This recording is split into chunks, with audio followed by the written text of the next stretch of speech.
ಓಂ ಶ್ರೀ ಗಣೇಶಾಯ ನಮಃ. ಓಂ ಶ್ರೀ ಗುರುಭ್ಯೋ ನಮಃ. ನಮಃ ಸೂರ್ಯಾಯ ಚಂದ್ರಾಯ ಮಂಗಲಾಯ ಬುಧಾಯ ಚ ಗುರು ಶುಕ್ರ ಶನಿಭ್ಯಶ್ಚ ರಾಹವೇ ಕೇತವೇ ನಮಃ. ನಮಸ್ತೆ. ಆಸ್ಟ್ರೋ ಆಚಾರ್ಯ ಗುರೂಜಿ ವಾಹಿನಿಗೆ ತಮಗೆಲ್ಲರಿಗೂ ಆಧಾರದ ಸ್ವಾಗತ. ವಾಹಿನಿಯನ್ನು ನಿರಂತರ ವೀಕ್ಷಿಸಿ ಪ್ರೋತ್ಸಾಹಿಸಿ ಸಬ್ಸ್ಕ್ರೈಬ್ ಮಾಡುವಂಥ ತಮಗೆಲ್ಲರಿಗೂ ಅನಂತ ಧನ್ಯವಾದಗಳನ್ನು ಸಲ್ಲಿಸುತ್ತಾ ಈ ಜನವರಿ ತಿಂಗಳ ಒಂದು ಮಾಸ ಭವಿಷ್ಯದ ಕಾರ್ಯಕ್ರಮಕ್ಕೆ ಸ್ವಾಗತ.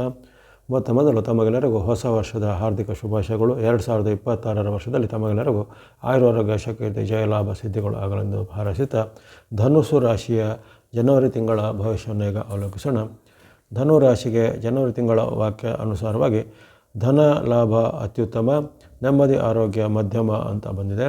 ಅಂದರೆ ಧನ ಮತ್ತು ಹಣಕಾಸಿನ ವಿಚಾರವಾದ ಉತ್ತಮ ಫಲವು, ಜೊತೆಗೆ ಮನಸ್ಸಿಗೆ ಸಂಬಂಧಪಟ್ಟ ನೆಮ್ಮದಿ, ಕೌಟುಂಬಿಕ ವಿಚಾರ, ಬಾಂಧವ್ಯ ವಿಚಾರ ಹಾಗೂ ಆರೋಗ್ಯದ ವಿಚಾರ ಸ್ವಲ್ಪ ಎಚ್ಚರ ಬೇಕು ಅನ್ನೋದು ಈ ಜನವರಿ ತಿಂಗಳ ಒಂದು ಭವಿಷ್ಯ ನಿಮಗೆ ರೂಪಿಸಿದೆ. ಈಗಾಗಲೇ ಈ 2026ರ ವರ್ಷದ ಸಂಪೂರ್ಣ ವರ್ಷದ ಒಂದು ಸಂಕ್ಷಿಪ್ತವಾದ ಮುನ್ನೋಟದ ಭವಿಷ್ಯವನ್ನು ಪ್ರಸಾರ ಮಾಡಿದ್ದೇನೆ. ಹಲವರು ಅದನ್ನು ವೀಕ್ಷಿಸಿದವರಿಗೆಲ್ಲ ಧನ್ಯವಾದಗಳು. ಯಾರು ವೀಕ್ಷಿಸಿಲ್ಲ ಅದರಲ್ಲಿ ನಿಮಗೆ ಸಂಪೂರ್ಣವಾಗಿ ಸಂಕ್ಷಿಪ್ತವಾಗಿ ಇಡೀ ವರ್ಷದಲ್ಲಿ 2026ರ ವರ್ಷದಲ್ಲಿ ಯಾವ್ಯಾವ ತಿಂಗಳಿಗೆ ಅನುಗುಣವಾಗಿ ಯಾವ ರೀತಿ ಫಲಗಳು ಆಗ್ತವೆ, ಜೊತೆಗೆ ನಿಮಗೆ ಇರತಕ್ಕಂಥ ಗ್ರಹಗಳ ಬೆಂಬಲ ಹೇಗಿದೆ, ಯಾವ ಗ್ರಹಗಳು ವಿರುದ್ಧವಾಗಿವೆ, ಯಾವ ಪರವಾಗಿವೆ ಮತ್ತು ಸರಳವಾದ ದೇವತಾ ಭಕ್ತಿ ಮಾರ್ಗ ಯಾವ ರೀತಿ ಪರಿಹಾರ ಅನ್ನೋದನ್ನು ಅದರಲ್ಲಿ ವಿವರಣೆ ಮಾಡಲಾಗಿದೆ. ಈಗ ಜನವರಿ ತಿಂಗಳಲ್ಲಿ ನಿಮಗೆ ನೋಡಬೇಕಂದ್ರೆ ಅಲ್ಲಿ ನಿಮ್ಮ ಉದ್ಯೋಗ, ವೃತ್ತಿ, ವ್ಯಾಪಾರ ಇದಕ್ಕೆಲ್ಲ ಏನೂ ತೊಂದರೆ ಇಲ್ಲ, ಅವೆಲ್ಲ ಚೆನ್ನಾಗಿ ನಡೀತಾ ಹೋಗುತ್ತೆ. ಹಣಕಾಸಿನ ಆದಾಯ ಸಹ ಉತ್ತಮವಾಗಿರುತ್ತೆ.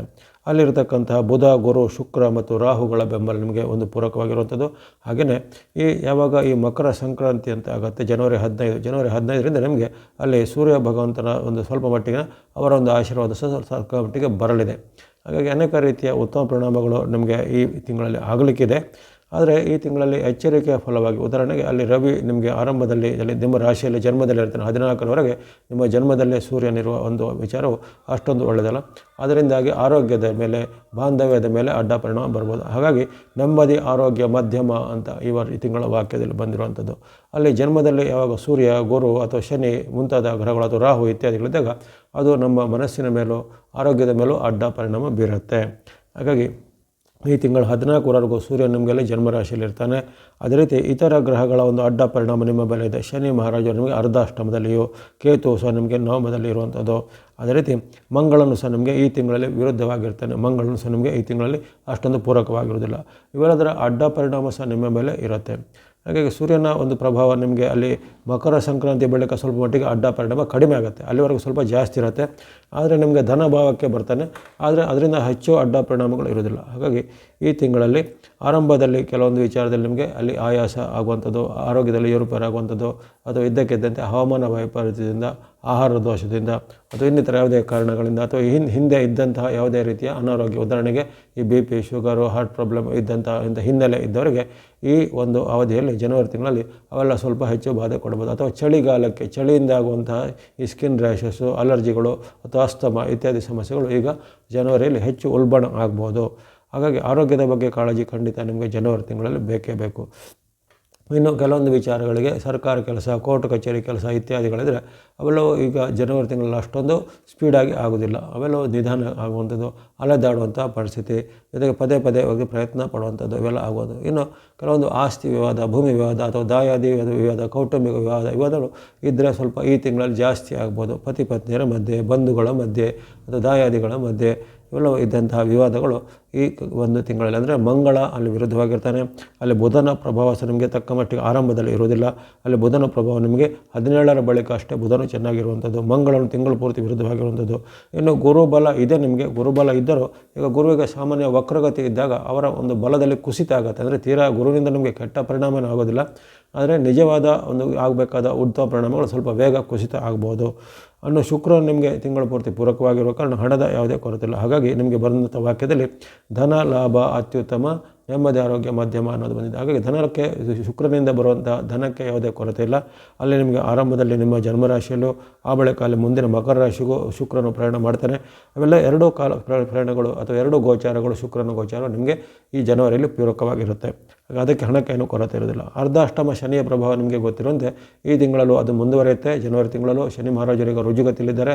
ಹಿಂದೆ ವಕ್ರಗತಿಯಲ್ಲಿದ್ದಾಗ ಎಲ್ಲ ಸ್ವಲ್ಪ ವೇಗ ಕಡಿಮೆ ಇತ್ತು, ಆದರೆ ಈಗ ಅವರು ರುಜುಗತಿಯಲ್ಲಿ ವೇಗವಾಗಿ ಅರ್ಧಾಷ್ಟಮದಲ್ಲಿ ಇರುವ ಕಾರಣ ಇದರಿಂದ ನಿಮಗೆ ಅಲ್ಲಿ ವೈರತ್ವಗಳು, ಮಾತಿನ ಕಲಹ, ಚಕಮಕಿಗಳಾಗುವಂಥದ್ದು. ಅದೇ ರೀತಿ ನೆಮ್ಮದಿ ಕಡಿಮೆ ಅಂತ ಬಂದಿದೆ ಈ ತಿಂಗಳಲ್ಲಿ. ನೆಮ್ಮದಿ ಅಂದರೆ ಅರ್ಧಾಷ್ಟಮ ಶನಿ ಇದ್ದಾಗ ಸ್ವಲ್ಪ ನೆಮ್ಮದಿ ಕಡಿಮೆ ಆಗುತ್ತೆ. ಕೌಟುಂಬಿಕ ವಿವಾದ ಬರುವಂಥದ್ದು, ಪತಿ ಪತ್ನಿಯರ ಮಧ್ಯೆ, ದಂಪತಿಗಳ ಮಧ್ಯೆ ಅಥವಾ ಬಂಧುಗಳ ಮಧ್ಯೆ, ಸಹೋದರಿಯರ ಮಧ್ಯೆ ಎಲ್ಲ ವಿವಾದಗಳು, ಮಾತಿನ ಚಕಮಕಿ ಎಲ್ಲ ಬರುತ್ತೆ.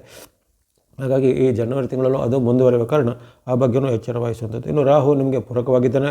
ರಾಹುವಿನಿಂದ ನಿಮಗೆ ಆಕಸ್ಮಿಕ ಲಾಭಗಳು ಬರುವಂಥದ್ದು, ವ್ಯಾಪಾರ ಉದ್ಯೋಗದಲ್ಲಿ ಉತ್ತಮ ಫಲಿತಾಂಶಗಳು ಬರುವಂಥದ್ದು, ವಿದೇಶ ಮೂಲ, ಸ್ವದೇಶಿ ಮೂಲದ ಕೆಲವು ಕಂಪನಿಗಳಲ್ಲಿ ನಿಮಗೆ ಉದ್ಯೋಗ ಸಿಗುವಂಥ ಅವಕಾಶ, ಈಗಾಗಲೇ ಉದ್ಯೋಗದಲ್ಲಿದ್ದವರಿಗೆ ಕೆಲವರಿಗೆ ಬಡ್ತಿ, ಪ್ರಮೋಷನ್ ಸಿಗ್ಬೋದು. ಹಾಗಾಗಿ ವೃತ್ತಿ, ವ್ಯಾಪಾರ, ಉದ್ಯೋಗ, ಉದ್ಯಮ ಇವೆಲ್ಲ, ಶಿಕ್ಷಣ ಇವೆಲ್ಲ ಇದೆ, ಅದಕ್ಕೆ ನಿಮಗೆ ಒಳ್ಳೆಯದೇ ಇದೆ, ಅದಕ್ಕೆ ಯಾವುದಕ್ಕೂ ಕೊರತೆ ಇಲ್ಲ. ಜನವರಿ ತಿಂಗಳು ಅದೃಷ್ಟದಾಯಕನೂ ಇದೆ. ಆದರೆ ವೈಯಕ್ತಿಕ ವಿಚಾರ, ಬಾಂಧವ್ಯ, ಆರೋಗ್ಯ ಇವೆಲ್ಲನೂ ಚೆನ್ನಾಗಿ ನೀವು ಗಮನದಲ್ಲಿಟ್ಕೊಳ್ಳೋದು. ಕೇತು ಸ್ವಲ್ಪ ಮಟ್ಟಿಗೆ ನಿಮಗೆ ವೈರುಧ್ಯನಿದ್ದಾನೆ. ಆ ಕೇತುನ ವೈರುಧ್ಯವು ಕೆಲವೊಮ್ಮೆ ನಿಮಗೆ ಈ ಅದೃಷ್ಟವು ಕೈ ಕೊಡುವಂಥದ್ದು, ಸರ್ಕಾರದಲ್ಲಿ ಕೆಲಸ ಆಗದಿರುವಂಥದ್ದು, ನಿಮ್ಮ ಕೈ ಕೆಳಗಿನವರು ನಿಮಗೆ ಸಬಾರ್ಡಿನೇಟ್ ಯಾರಿರ್ತಾರೆ ಅವರು ಅಸಹಕಾರ, ನಾನ್ ಕೋಆಪರೇಷನ್ ಇತ್ಯಾದಿ ಮಾಡುವಂಥದ್ದು, ಇವೆಲ್ಲ ಘಟನೆಗಳು ಆಗ್ಬೋದು. ಹಾಗಾಗಿ ಸರಾಸರಿ ಪರಿಣಾಮ ನಿಮಗೆ ಜನವರಿಯಲ್ಲಿ ಉತ್ತಮನಿದೆ. ಹಾಗೆ ಹೆಚ್ಚು ಚಿಂತೆ, ಆತಂಕ ಪಡುವಂತಿಲ್ಲ. ನಿಮ್ಮ ಮನಸ್ಸು, ಮಾತು, ನಡವಳಿಕೆ ಮತ್ತು ಆರೋಗ್ಯ ಇವೆಲ್ಲನೂ ಚೆನ್ನಾಗಿ ಕಾಪಾಡಿಕೊಳ್ಳುವಂಥದ್ದು.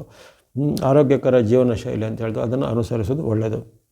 ಇನ್ನು ನಿಮಗೆ ಈ ಜನವರಿ ತಿಂಗಳಲ್ಲಿ ಹೆಚ್ಚಿನ ಒಂದು ಉತ್ತಮ ಫಲ ಬರುವಂಥ ಕೆಲವು ದಿನಾಂಕಗಳನ್ನು ಹೇಳ್ತೇನೆ. ಅಲ್ಲಿ ವಿಶೇಷವಾಗಿ ಜನವರಿಯಲ್ಲಿ 1, 2, 3, 9, 10, 11, 12, 13, 16, 17, 18, 21, 22, 28, 29, 30, 31 ಇಂತಹ ದಿನಾಂಕಗಳಲ್ಲಿ ವಿಶೇಷವಾದ ಚಂದ್ರನ ಬೆಂಬಲ ಇರುತ್ತೆ. ಆಗಲೇ ಹೇಳಿದ್ದೇನೆ, ಈ ಥರ ಗ್ರಹಗಳ ಬೆಂಬಲ ನಿಮಗೆ ಇರುತ್ತೆ.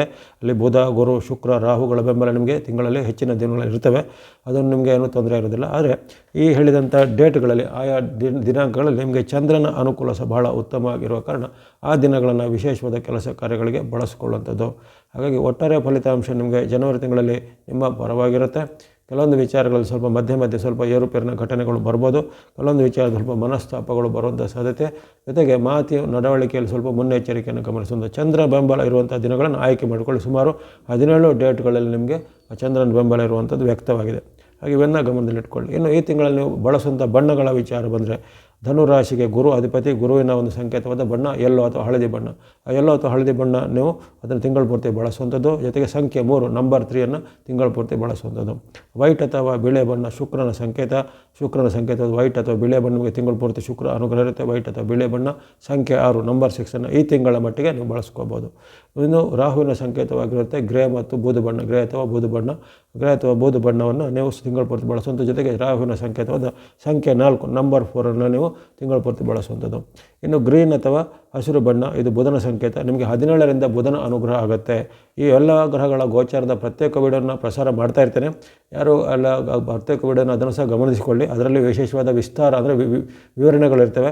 ಇಲ್ಲಿ ಈಗ ಸಂಕ್ಷಿಪ್ತವಾಗಿ ಅಷ್ಟೇ ಹೇಳಿದ್ದೇನೆ. ಹಾಗಾಗಿ ಬುಧನ ಅನುಗ್ರಹ ನಿಮಗೆ 17ರಿಂದ ಆರಂಭ ಆಗುತ್ತೆ. ಹಾಗಾಗಿ ಜನವರಿ 17ರಿಂದ ನೀವು ಗ್ರೀನ್ ಅಥವಾ ಹಸಿರು ಬಣ್ಣ ಸಂಖ್ಯೆ 5 ಬಳಸಿಕೊಳ್ಳುವಂಥದ್ದು. ಚಂದ್ರನ ಬೆಂಬಲ ಇರುವಂಥ ಡೇಟ್ಗಳನ್ನು ಆಗಲೇ ಹೇಳಿದ್ದೇನೆ. ಆ ದಿನಾಂಕಗಳಲ್ಲಿ ಸ್ನೋ ಅಥವಾ ಹಿಮದ ಬಣ್ಣ ಮತ್ತು ಸಂಖ್ಯೆ 2 ಆವಾಗ ಬಳಸ್ಕೊಳ್ಳುವಂಥದ್ದು. ಇನ್ನು ಇರತಕ್ಕಂಥ ನಿಮಗೆ ಗ್ರಹ ದೋಷಗಳು, ಉದಾಹರಣೆಗೆ ನಿಮಗೆ ರವಿ ಪೂರಕವಾಗಿಲ್ಲ ಅಂತ ಹೇಳಿದ್ದೇನೆ ತಿಂಗಳ ಪೂರ್ತಿ. ಮಂಗಳನು ನಿಮಗೆ ವಿರುದ್ಧವಾಗಿರ್ತಾನೆ ತಿಂಗಳ ಪೂರ್ತಿ. ಶನಿ ಮಹಾರಾಜರು ತಿಂಗಳ ಪೂರ್ತಿ ವಿರುದ್ಧವಾಗಿರ್ತಾರೆ. ಕೇತು ಸಹ ನಿಮಗೆ ತಿಂಗಳ ಪೂರ್ತಿ ವಿರುದ್ಧವಾಗಿರ್ತಾನೆ. ಹಾಗಾಗಿ 4 ಗ್ರಹಗಳ ವೈರುಧ್ಯ ನಿಮಗೆ ಈ ತಿಂಗಳಲ್ಲಿ ಇರುತ್ತೆ. ಆ ದೋಷವನ್ನು, ಆ ಗ್ರಹಗಳ ದೋಷ ನಿವಾರಣೆ ಮಾಡಲಿಕ್ಕೆ ಏನು ಮಾಡಬೇಕು? ಗಣೇಶನ ಭಕ್ತಿ ಅಥವಾ ಸುಬ್ರಹ್ಮಣ್ಯ ಸ್ವಾಮಿ ಭಕ್ತಿ ಮಾಡುವಂಥದ್ದು, ಅಥವಾ ಈ ದೇವಿ ಅಥವಾ ಆಂಜನೇಯ ಭಕ್ತಿ, ದೇವಿ ಅಂದರೆ ಅಮ್ಮನವ್ರದ್ದು ಯಾವುದೇ ರೀತಿಯ ಅಮ್ಮನವ್ರನ್ನ ಭಕ್ತಿ ಮಾಡೋದು. ಚಾಮುಂಡೇಶ್ವರಿ, ರಾಜರಾಜೇಶ್ವರಿ, ಅನ್ನಪೂರ್ಣೇಶ್ವರಿ, ದುರ್ಗಾದೇವಿ ಮಾತೆ, ಯಾವುದೇ ರೀತಿಯ ಅಮ್ಮನವರ ಭಕ್ತಿ ಮಾಡುವಂಥದ್ದು. ಅದೇ ರೀತಿ ಈ ಹನುಮಾನ್ ಅಥವಾ ಆಂಜನೇಯನ ಭಕ್ತಿ ಮಾಡಬೇಕಾಗುತ್ತೆ. ಯಾಕಂದರೆ ನಿಮಗೆ ಅರ್ಧಾಷ್ಟಮ ಶನಿ ಇರುತ್ತೆ. ಈಶ್ವರ ಅಥವಾ ಶಿವನ ಭಕ್ತಿ ಮಾಡೋ ಸಹ ಶ್ರೇಯಸ್ಕರ. ಅಥವಾ ನವಗ್ರಹಗಳ ಸ್ತೋತ್ರ, ನವಗ್ರಹಗಳ ಪೀಡಾಪರಿಹಾರ ಸ್ತೋತ್ರ, ನವಗ್ರಹಗಳ ಅಷ್ಟೋತ್ರ, ಅಥವಾ ಇನ್ನಿತರ ಯಾವುದೇ ರೀತಿಯ ದೇವತಾ ಶ್ಲೋಕಗಳನ್ನು ಪಠನೆ ಮಾಡುವಂಥದ್ದು. ಅಥವಾ ಶನಿವಾರ ಅಥವಾ ಬೇರೆ ಬೇರೆ ಈ ದಿನಗಳಲ್ಲಿ ದೇವಾಲಯಗಳ ಸಂದರ್ಶನ ಮಾಡುವಂಥದ್ದು, ದಾನ ಧರ್ಮಗಳನ್ನು ಮಾಡುವಂಥದ್ದು, ಅರಳಿ ಮರದ ಪ್ರದಕ್ಷಿಣೆ, ನವಗ್ರಹಗಳ ಧಾನ್ಯಗಳನ್ನು ದಾನ ಕೊಡುವಂಥದ್ದು, ಅಥವಾ ಇನ್ನಿತರ ಯಾವುದೇ ರೀತಿಯ ಅಶಕ್ತರಿಗೆ, ಬಡಬಗ್ಗರಿಗೆ ಅಥವಾ ಸೇವಾ ಆಶ್ರಮಗಳಿಗೆ ನಿಮ್ಮಿಂದ ಆಗುವ ಧನ ಸಹಾಯ ಅಥವಾ ವಸ್ತು ರೂಪದ ಸಹಾಯ ಮಾಡೋದು. ಇವೆಲ್ಲವೂ ನಿಮಗೆ ಇರತಕ್ಕಂಥ ಗ್ರಹಗಳ ದೋಷ ನಿವಾರಣೆ ಮಾಡಲಿಕ್ಕೆ ಸಹಾಯ ಆಗುತ್ತೆ. ಎಲ್ಲ ಧನುರಾಶಿಯವರಿಗೆ ಈ ಹೊಸ ವರ್ಷದ ಮೊದಲನೇ ತಿಂಗಳು 2026ರ ಮೊದಲನೇ ತಿಂಗಳು ಜನವರಿ ತಿಂಗಳು ಆಯುರಾರೋಗ್ಯ, ಶಕ್ತಿ, ಜಯಲಾಭ, ಸಿದ್ಧಿಗಳನ್ನು ತಂದುಕೊಡಲಿ. ನಿಮ್ಮೆಲ್ಲ ಇಷ್ಟಾರ್ಥಗಳು ಕೈಗೂಡಲಿ. ವಾಹಿನಿ ನಿರಂತರ ಪ್ರೋತ್ಸಾಹಕ್ಕೆ ಧನ್ಯವಾದಗಳು. ಮುಂದೆ ನಿಮ್ಮ ಪ್ರೋತ್ಸಾಹ ನಿರಂತರ ಸಿಗ್ತಾ ಇರಲಿ. ಸಬ್ಸ್ಕ್ರೈಬ್ ಮಾಡಿದವರು ಸಬ್ಸ್ಕ್ರೈಬ್ ಮಾಡಿ ಪ್ರೋತ್ಸಾಹಿಸಿ. ಸರ್ವೇಶಾನಾಂ ಸನ್ಮಂಗಲಾನಿ ಭವಂತು.